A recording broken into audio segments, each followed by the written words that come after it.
Dear children, this is the fourth module. In this module, I used the function called fetch1.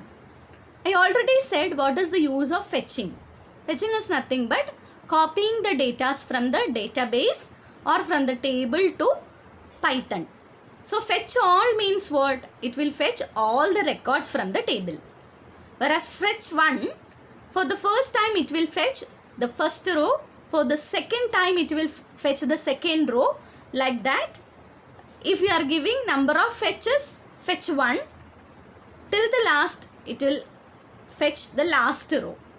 So this is, in this slide I had given one example using two fetch 1 functions. So till the query executing, there is no change in the previous example while we are comparing with this. After getting the total number records fetched, that is my data is equal to my cursor dot fetch 1. My cursor always fetches more than, that is, all the records in a table. My cursor always hold the table itself. My data will hold fetch 1. So what is the resultant we will get? The first row. So my dear children, look at the output. Total rows fetched are 1. Then I am printing my data. So what happens? 1 Amit sales 25,000.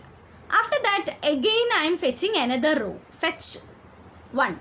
So now my cursor is at the second row. So we will get the second row, that is second record value. That is 2 Jitendra IT 60,000. So how many number of fetches we are giving? That number of records will be copied from the my cursor. That is, if 3 fetches fetch 1 you used, then how many rows will be there? 3 records. That is 3 rows will be fetched.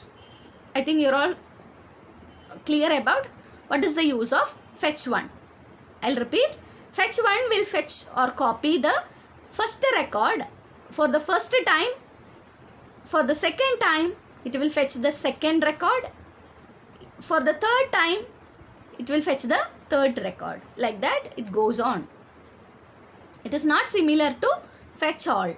Fetch 1 means only one record where the cursor is. My dear children, further detailing will be in the next module. Thank you.